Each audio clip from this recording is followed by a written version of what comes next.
성도 여러분 안녕하세요. 오늘도 아침 예배에 찾아오신 성도님들을 진심으로 환영합니다.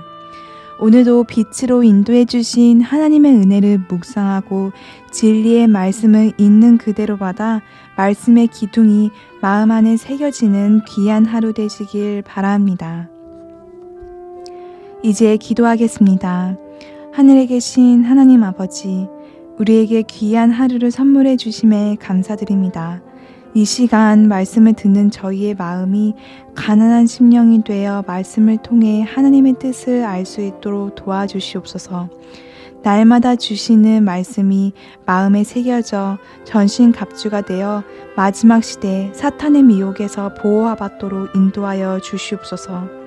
오늘도 말씀을 권면하시는 목사님과 성령 하나님 함께 해주시옵시고 아침 예배에 참여하는 모든 성도님들의 마음이 성령의 은혜로 채워질 수 있도록 인도하여 주시옵소서.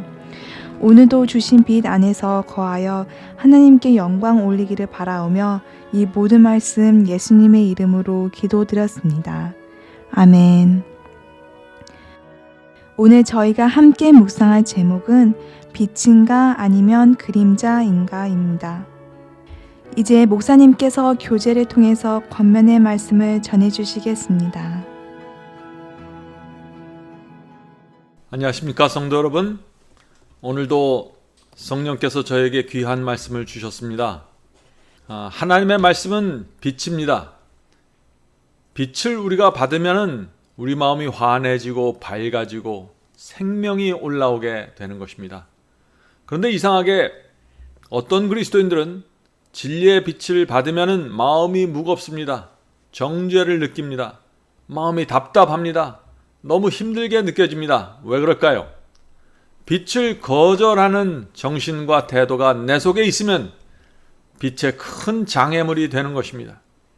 그래서 오늘은 그 문제를 좀 살펴보려고 합니다. 성도 여러분, 하나님께서는 빛이십니다. 빛이시기 때문에 하나님께서는 의로우십니다. 의롭기 때문에 하나님께서는 거짓말을 하실 수 없는 분입니다. 이사야 5장 20절 오늘 본문 성경절을 읽겠습니다. 악을 선하다 하며 선을 악하다 하며 흑암으로 광명을 삼으며 광명으로 흑암을 삼으며 쓴 것으로 단 것을 삼으며 단 것으로 쓴 것을 삼는 그들은 화 있을진저. 자, 여기 누가 화를 받는다고 했습니까? 하나님께서는 선을 악이라고 하지 못하고 악을 선이라고 하지 못합니다. 그런데 사람들은 악을 선하다고 하고 죄가 있는데 없다고 말합니다. 넓은 길을 가고 있는데 나는 좁은 길을 가고 있다고 자꾸 자기 자신에 대해서 거짓말을 합니다. 죄가 있어도 구원받을 수 있는 것처럼 말합니다. 그러나 성경은 거짓말하지 않습니다. 성경은 그런 사람들에게 화가 임한다고 경고하는 것입니다. 두려운 사실은 오늘 많은 분들이 이런 식으로 생각을 합니다. 하나님은 사랑이십니다. 하나님께서는 우리의 죄 때문에 멸망시키는 분이 아닙니다. 하나님께서는 삶에 지친 우리를 자비로 대해 주실 것입니다. 우리가 십자가를 믿는 한 하나님께서는 결코 우리를 멸망시키지 않으십니다. 정말 우리가 십자가를 믿기만 하면 멸망당하지 않을까요? 오늘 이 문제를 좀 살펴보려고 하는 것입니다. 자, 시편 5장 5절 보죠. 시편 5장 5절입니다. 오만한 자가 주의 목전에 서지 못하리이다. 오만한 사람은 주의 목전에 서지 못한다고요. 아무리 주님을 믿는다고 고백해도 오만하면 안 되는 것입니다. 주는 모든 행악자를 미워하시며 거짓말하는 자를 멸하시리이다. 거짓말하는 자들, 악을 행하는 자들은 아무리 주님을 믿는다고 하고 예배드려도 멸망당한다는 것입니다. 성도 여러분, 물론 하나님께서는 죄를 범한 죄인을 불쌍히 보십니다. 그러나 결코 죄를 동의해 주거나 지지하지 않으시며 죄가 없는 것처럼 감추거나 심판을 취소하지도 않습니다. 왜냐하면 하나님은 의롭기 때문에 그렇습니다. 거짓말하지 못하기 때문에 그런 것입니다. 죄를 범한 사람은 그래서 반드시 회개해야 되고 그리스도의 피를 의지해서 죄를 버려야 하는 것입니다. 성도 여러분, 분명한 사실은 이것입니다. 죄를 범했기 때문에 멸망당하는 것이 아니라 죄를 고집하고 계속해서 품고 있기 때문에 그 죄가 불에 탈 때 함께 멸망당하는 것입니다. 성경은 하나님의 공의를 정확하게 보여주고 있는데 사람들은 이상하게 사랑만 보려고 합니다. 왜 그럴까요? 죄를 붙잡고 있는 채로 살기 원하기 때문이죠. 양심의 가책으로 고통받고 싶지 않기 때문에 사랑만 보려고 애쓰는 것입니다. 불순종과 죄를 붙잡고 있으면서도 구원받을 수 있는 길을 찾고 싶어 하는 것입니다. 그래서 성경에서 사랑만 보려고 애쓰는 것입니다. 사람들의 이런 심리를 잘 아는 사탄이 어떻게 할까요? 하나님의 사랑을 크게 강조하는 십자가를 퍼뜨리면서 이 십자가만 믿으면 하나님은 사랑이기 때문에 죄를 붙잡고 있어도 구원받을 수 있을 것이다 라는 거짓 복음을 퍼뜨리고 있는 것입니다. 오늘날 많은 사람들이 그런 복음을 너무나 좋아하죠. 성도 여러분, 하나님은 빛이십니다. 성경은 빛입니다. 그런데 왜 그리스도인들이 어둠으로 들어가게 될까요? 오늘 나누는 이 말씀은 정말 중요한 말씀입니다. 자, 본문 읽겠습니다. 하나님은 빛이시므로 그분에게는 어두움이 전혀 없으시다. 만일 빛이 없다면 그림자도 없을 것이다. 그러나 그림자가 태양 때문에 생길지라도 태양에 의해서 만들어지지 않는다. 그림자를 만들어내는 것은 장애물이다. 그러므로 그 어두움은 하나님에게서 나오는 것이 아니라 영혼과 하나님 사이에 침입한 장애물 때문에 생긴다. 이것은 참 중요한 말입니다. 어떤 분들은 하나님께서 주신 진리의 빛을 받으면 자꾸 무겁다고 합니다. 진리 때문에 내가 참 슬퍼졌습니다. 진리를 알았기 때문에 내 인생이 불행해졌습니다. 이런 식으로 오해하는 것입니다. 그것은 아닙니다. 하나님은 빛이시고 주의 말씀도 빛이십니다. 그러므로 우리 마음에 진리의 빛이 들어오면은 마음이 밝아지고 맑아져야 합니다. 그것이 정상입니다. 빛을 받으면 사망이 물러나고 어둠이 물러나고 생명이 생기는 것입니다. 그런데 어떤 분들은 이 정반대의 경험 속으로 들어가는 것입니다. 빛을 받았는데, 진리를 받았는데 오히려 마음이 어두워지고 무거워진다고 말하는 것입니다. 힘들다고 자꾸 말합니다. 왜 그럴까요? 빛을 거절하기 때문입니다. 진리의 빛이 들어오는데 피하려고 하기 때문입니다. 진리의 빛을 피하려고 하면 어떻게 됩니까? 빛이 오히려 마음에서 어두운 그림자를 만들어냅니다. 성도 여러분, 이 점을 오해하시지 말길 바랍니다. 빛 자체는 그림자를 만들어내지 않습니다. 그러나 마음에 빛을 거절하는 장애물이 있으면은 내 마음속에 그 장애물 때문에 그림자가 생기는 것입니다. 빛이 강하면 강할수록 장애물은 짙고 어두운 그림자를 만들어냅니다. 그림자를 만들어내는 것은 내 마음속에 장애물이 있다는 뜻입니다. 계속해서 본문을 읽겠습니다. 어두움은 하나님에게서 나오는 것이 아니라 영혼과 하나님 사이에 침입한 장애물 때문에 생긴다. 하나님께서 주신 빛을 무시하면 확실한 결과를 초래한다. 그것은 그림자 곧 주어진 빛 때문에 더 어두운 흑암을 만든다. 빛을 거절하면은 더 어두운 흑암 가운데 들어가는 것입니다. 자, 하나님과 영혼 사이에 있는 이 장애물이 무엇일까요? 그림자를 만들어내는 그 장애물이 무엇입니까? 하나님의 말씀과 진리를 거절하려고 하는 마음입니다. 하나님의 뜻보다 내 뜻을 높이려고 하는 정신입니다. 그런 사람은 진리의 빛을 받을 때 마음이 매우 어두워지고 무겁고 힘들게 느끼게 되는 것입니다. 양심의 가책을 느끼게 되는 것입니다. 그래서 빛을 싫어하게 되는 것이죠. 성도 여러분, 빛은 내 마음과 삶 속에 있는 어둠을 정확하게 드러냅니다. 무엇이 어두움이고 무엇이 죄인지 빛이 가르쳐 주는 것입니다. 그래서 사람들이 이 빛을 받을 때 힘들어하는 것입니다. 거절하고 싶은 충동을 느끼는 것이죠. 계속해서 본문 읽겠습니다. 만일 사람이 빛과 증거로부터 돌이켜 사탄의 미혹하는 유혹에 굴복하면 그는 스스로 자기 자신의 불신의 장막을 치게 되어 빛이 어두움과 구별될 수 없게 만든다. 성도 여러분, 진리의 빛이 올 때 그것을 온 마음으로 받아들이지 않으면 마음에서 아주 이상한 일이 생기게 됩니다. 어떤 일이 생길까요? 진리를 거절하고 무시하고 싶은 핑계와 구실을 만들어냅니다. 성령께서 이것이 진리라, 이것이 하나님의 말씀이다 하는 확증을 내게 주셨어요. 진리를 동의했습니다. 그러나 그것을 거절하고 무시하고 싶은 핑계와 구실을 자꾸 만들어내려는 것입니다. 다시 말해서 빛을 거절하는 자기 자신을 정당화시키고 합리화시키는 일이 생기는 것입니다. 마음속에서 말이죠. 자, 그렇게 되면은 처음 진리를 받았을 때 느꼈던 그 감사와 기쁨을 잃어버리고 어둠 속으로 들어가게 되는 것입니다. 첫사랑을 잃어버리고 어둠 속으로 들어가는 것입니다. 자, 계속해서 본문 읽겠습니다. 더 많은 빛과 증거가 그에게는 오해를 낳을 뿐이다. 빛이 크면 클수록 무관심도 더 커질 것이다. 그것은 속임을 당한 영혼으로 하여금 어두움을 빛으로 진리를 오류로 칭하게 만들 것이다. 성도 여러분, 여러분이 진리를 거절하면은 성령께서 이것은 진리고 이것을 받아들이라고 말씀하시는데 그 빛을, 진리를 거절하면은 마음속에서 무서운 일이 생기는 것입니다. 어둠이 나를 지배하게 됩니다. 성도 여러분, 진리의 빛이 올 때 성령의 호소를 거절하면 어떻게 돼요? 빛을 어둠이라고 말하게 되고 어둠을 빛이라고 말하게 되는 것입니다. 참 이상한 일이 생기는 것입니다. 내 자신을 합리화시키고 정당화시키는 과정 속에서 빛이 어둠이 되고 어둠이 빛처럼 내 눈에 보이게 되는 것입니다. 저는 오랫동안 성경을 가르치면서 그런 분들을 정말 많이 보았습니다. 내 자신의 마음에 맞는 말씀을 배우면은 기쁨으로 받아들입니다. 이것은 정말 귀한 진리입니다. 그러고 받아들입니다.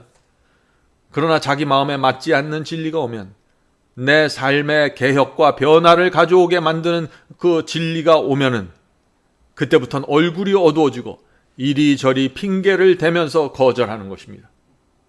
그런 사람들은 자신이 얼마나 무서운 미혹 속으로 들어갔는지 모른 채 진리의 빛을 거절하게 되는 것입니다. 성도 여러분, 하나님의 말씀이 올 때, 진리가 올 때, 특별히 내가 한 번도 들어보지 못한 새로운 빛이 올 때 내 자신을 철저하게 낮추고 말씀 앞에 굴복하지 않으면 사탄이 내 마음을 지배하고 끌어가는 것입니다. 이런 사람들이 오늘날 기독교에 너무나 많이 있는 것입니다. 자, 본문 읽겠습니다. 사탄은 사람들로 하여금 빛을 부인하도록 이끌기 위하여 끊임없이 일하고 있다. 곧은 길에서 곁길로 접어드는 것은 한 걸음에 불과하다. 하늘을 향한 곧바른 길을 가다가 옆길로 빠져나가는 것은 한 걸음만 실수하고 한 걸음만 빠져나가면 좁은 길에서 벗어나게 된다는 것이죠. 진리가 무엇인지 분명하게 알면서 다른 길을 가기로 선택하면 거기서부터는 사탄이 길을 인도함으로 빛은 완전히 어두움이 되고 어두움은 빛이 된다. 성도 여러분, 이런 지금 문제들은 전부 성령께서 이것이 진리다, 이것이 하나님의 말씀이다 라고 호소하고 알려주는데 거절하면서 시작되는 사탄의 역사입니다. 조심해야 되는 것입니다. 불신을 향해 마음을 여는 일은 위험한 일이다.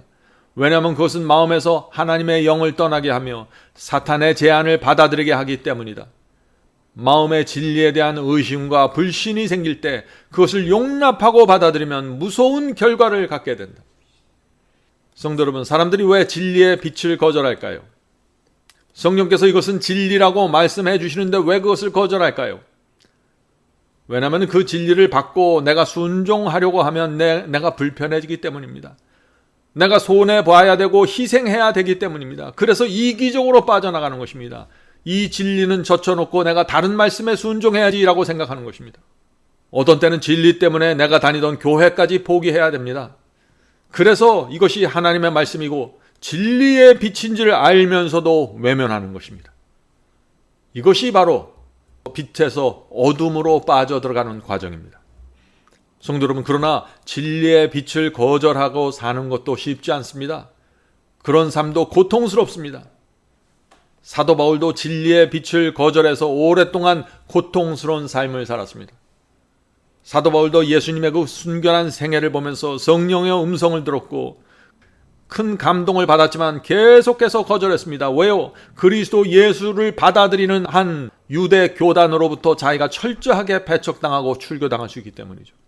그래서 사도 바울도 굉장히 고민했던 것입니다. 자, 그 말씀이 사도행전 26장 14절에 나오죠. 사도행전 26장 14절. 사울아, 사울아. 자, 바울이 원래 갖고 있던 이름이 사울이죠. 사울아, 사울아, 내가 어찌하여 나를 박해하느냐. 지금 예수께서 사울에게 말하는 것입니다. 네가 어떻게 나를 박해하느냐. 가시채를 뒷발질하기가 내게 고생이니라. 성령께서 사울의 마음을 감동시켰습니다. 성령께서 진리의 빛을 받아들여야 한다고 말씀하셨고, 지금 내가 가는 길은 잘못되었다고 말씀하셨습니다. 지금 네가 핍박하는 예수님은 하나님의 아들이야 라고 말씀해 주셨습니다.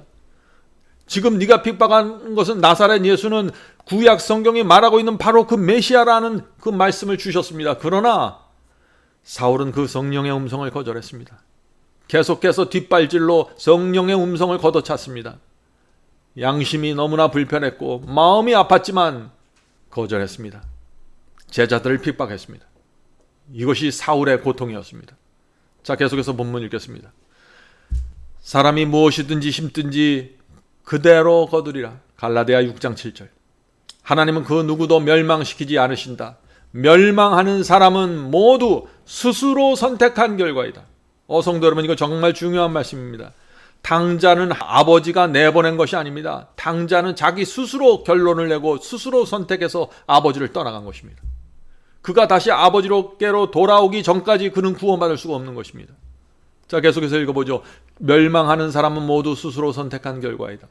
사람이 성령께서 주시는 양심의 가책을 짓누르고 외면할 때 그는 불신의 씨를 심게 되며 이것은 심판대 앞에서 정죄의 수학을 거두게 된다. 마지막으로 잠언 1장 30절부터 33절 말씀 읽겠습니다. 나의 교훈을 받지 아니하고 나의 모든 책망을 업신 여겼습니다.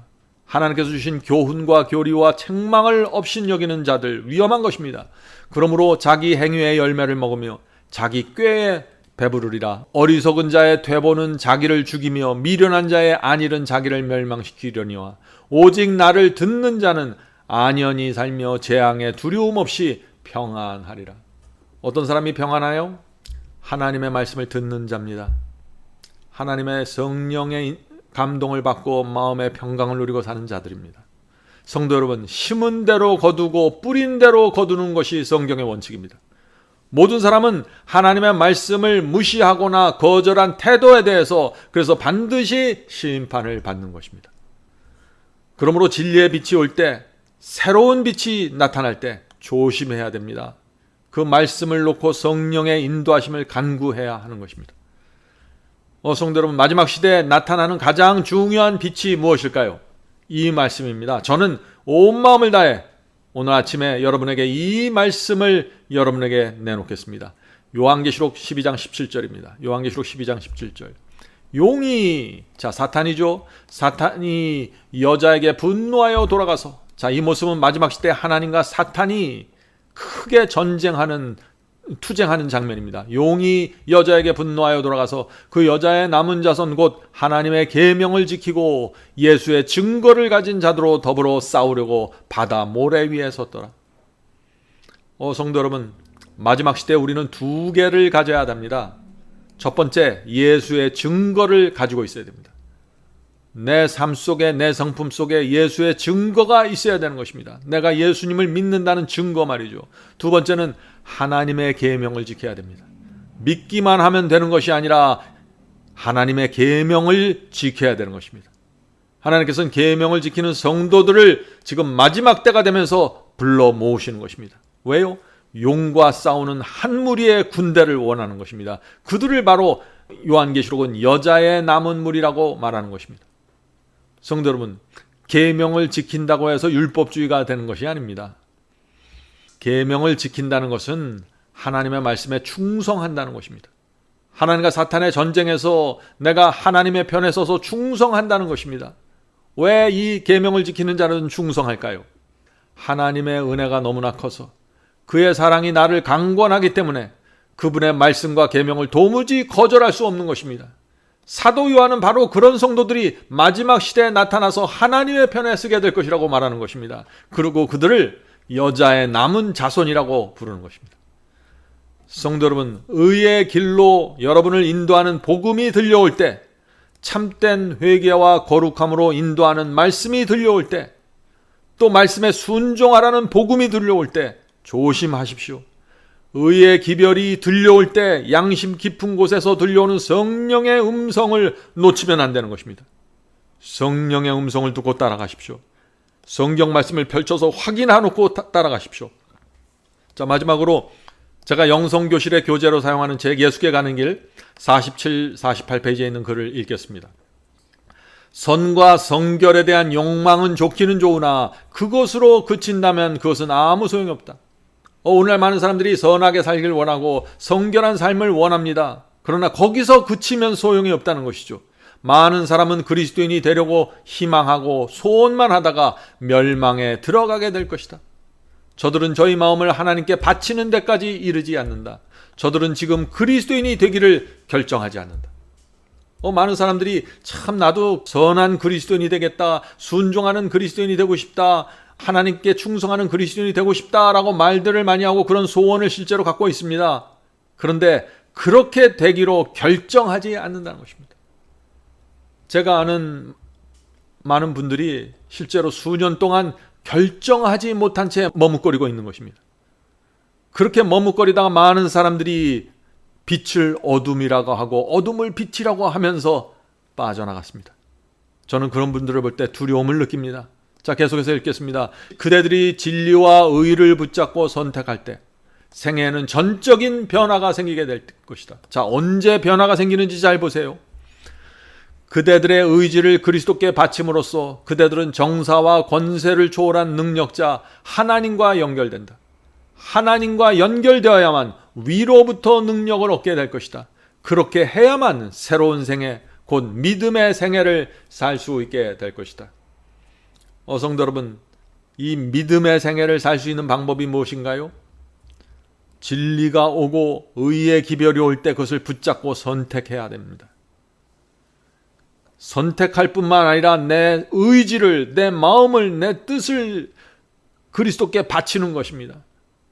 그렇게 될 때 우리가 하늘의 하나님과 능력의 하나님과 연결되는 것입니다. 그럴 때 성령께서 내 의지를 붙잡아 주시고 내 순종을 받아 주셔서 새로운 생애, 믿음의 생애를 살 수 있도록 끌어가시는 것입니다. 성도 여러분, 진리에 굴복하지 않는 한, 순종하지 않는 한 아무 일도 일어나지 않을 것입니다. 거듭남도 변화도 생기지 않을 것입니다. 하나님의 말씀과 진리에 순종하지 않으면서 하나님을 사랑합니다, 주님을 믿습니다 라는 이런 고백들이 무슨 소용이 있을까요? 성도 여러분, 우리는 순종의 복음으로 들어가야 합니다. 거기에 안전이 있고 구원이 있고 하나님께서 주시는 평강이 있습니다. 그런 복음을 통해서만 하나님의 빛이, 진리의 빛이 내 속에 들어와서 내 마음과 내 생애를 환하게 만들어주는 것입니다. 부디 성령께서 눈을 열어주셔서 빛을 보게 해주시고 진리를 진리로 바라보게 인도해 주시길 간절히 바랍니다. 이제 기도하겠습니다. 하늘에 계신 저희들의 아버지, 저희들이 수많은 빛을 받았지만 그 빛의 가치를 보지 못하고 정말 이 빛이 무엇인지 깨닫지 못해서 어둠 속에 남아있을 때가 참 많이 있었습니다. 하늘에 계신 아버지, 이 시간에 저희의 눈을 열어주시고 마음을 열어주셔서 빛이 들어올 때 저희의 마음속에 있는 장애물이 혹시 있다면 그것이 무엇인지 볼 수 있도록 도와주시옵소서. 하나님의 말씀과 진리 앞에 우리 마음속에 있는 장애물을 내려놓고 말씀을 있는 그대로 받아들일 수 있도록 도와주시옵소서. 하늘에 계신 아버지, 주의 영이, 주의 말씀이 성령이고 생명입니다. 주의 말씀을 받는데 저희의 모든 것이 걸려 있습니다. 주여, 하나님의 말씀이 내 속에 들어오셔서 오늘 기도하는 성도들 모두에게 들어와서 말씀이 내 속에 있는 장애물들을 제거하고 밀어내고 생명을 만들게 도와주시옵소서. 오늘 하루도 저희와 함께 하여 주시고 예배드리는 성도 위에 하나님의 은혜와 자비가 함께 하여 주시옵소서. 예수님의 이름으로 간절히 기도드립니다. 아멘.